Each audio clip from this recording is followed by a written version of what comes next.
Hello, I've been playing D&D since the early 90s. This is my collection of role-playing books, and I'm a big fan of the game, and I hear that there's been a lot of fretting online about upcoming changes to D&D, mainly that they're changing editions, and there's a lot to worry about. Now, for those of you who are new to D&D, who learned to play on 5th edition, I understand your worry. It's perfectly natural, but let me tell you, us old-timers have been through it several times before, and you can make it through just fine, and you will still be able to play and enjoy D&D like you always have before. I'm going to give you 5 different tips or things you can do to help cope with the changes that'll happen in D&D. Now, the first thing that you can do to cope with the changes is don't participate in the changes. You know, no one is making you pay money to buy the new edition. Your investment in the physical books, you still have those physical books. They can't take them from you unless they want to commit a crime. Also, these old books are from before the year 2000. I've had 4 children. They're all in high school now. And these books, with some meticulous care, survived my children. Now, my faucet and my walls did not, but you can make these books survive a very long time with a little bit of concerted effort. And that just, all you got to do is find people who want to play with you. And that's not that hard. Playing D&D in person is probably the best part about it. You could also only buy the minimum necessary resources to run or play or participate in the new edition. So, 3rd edition was a big change from 2nd edition, and while I enjoyed playing 3rd edition, it wasn't my favorite edition.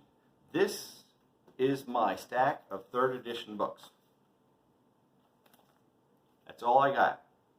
I've run some 3rd edition games, but generally for 3.0, I just played with my friends, and I just had a player's handbook. That's all I needed. Now, about 10 years later, eventually I moved away from my regular friends, and the people who played D&D were playing 3.5.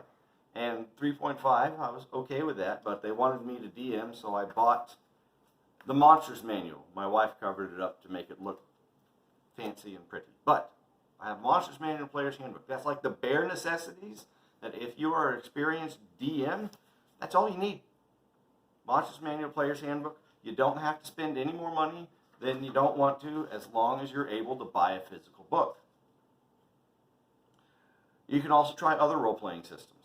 There are a lot of role-playing systems around. So before the year 2000, there wasn't any third-party stuff for D&D. Everyone else was making their own role-playing systems, and I have tried several of them. I've tried Tunnels and Trolls.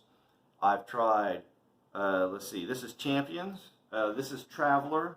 I've tried Alternity, RuneQuest. They're all different types of systems that you can try, and Savage World's a nice one because the core rule book is like $10-15, and then that core rule book, you just buy settings. Now, the setting books are expensive, but you can find other games to play that don't mistreat their customers as bad as you feel they're mistreating, Hasbro may be mistreating you.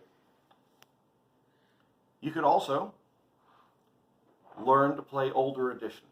I'm a big fan of this idea simply because I'd like other people to learn some of the older editions. I hear a lot of complaints about 3rd edition, 5th edition, 3.5, and people say, oh, there are things that could be better. But let me tell you, those things that people complain about for these later editions were standard stuff in this old edition. So in these old editions, they have the rules right here in the Dungeon Master's Guide for creating your own classes. And they have the rules to help you scale the power properly, too. They also have rules for creating your own monsters, and also how to scale the power of the monsters and how to judge if the monster is appropriate for the level of your party. It's in here.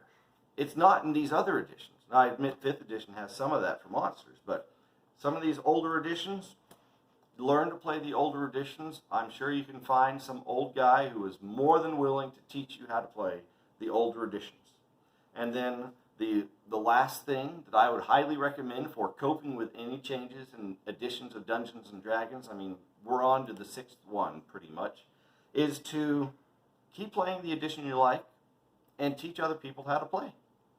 That's how people learn to play D&D, is finding someone who plays it, who's willing to do the work to introduce them to it, and then they can learn. So I introduced, I want to say 4 or more of my nieces and nephews to Dungeons & Dragons, and I taught them playing Advanced Dungeons & Dragons. Advanced Dungeons & Dragons, a little bit more complicated, not as streamlined as the newer ones, but they all loved it, and they still play D&D now.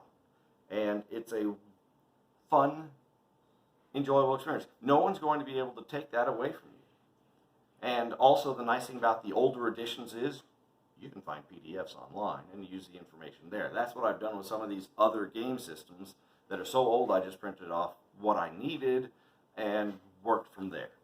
But I would say is you can do the same for 5th edition. You know, I haven't stuck with 2nd edition as much as I'd like to, but I always go back to it. Every now and then I'll run a 2nd edition game. I run it at conventions. I even auditioned as a professional dungeon master at our local game store doing 2nd edition because they were looking for a 2nd edition dungeon master. And but if you're having trouble finding someone to play old school 5th edition with you, go to the gaming store. I'm sure with your experience you'll know what it looks like when you find it. Find a game store, ask around. You can find a group of people and meet people in real life, not have to use the internet, and you can still play Dungeons and Dragons and make new friends and have a great experience. So whatever changes may happen in any upcoming additions and changes, just know that you can make it through. You can still enjoy Dungeons and Dragons, and all of your old stuff that you've invested your money and time into is still valid. No one can take that experience and knowledge away from you, and you can still use it. So, when people start worrying about what changes will happen, just know you'll survive, and you'll still be able to play D&D, and you'll still be able to find people to play it with.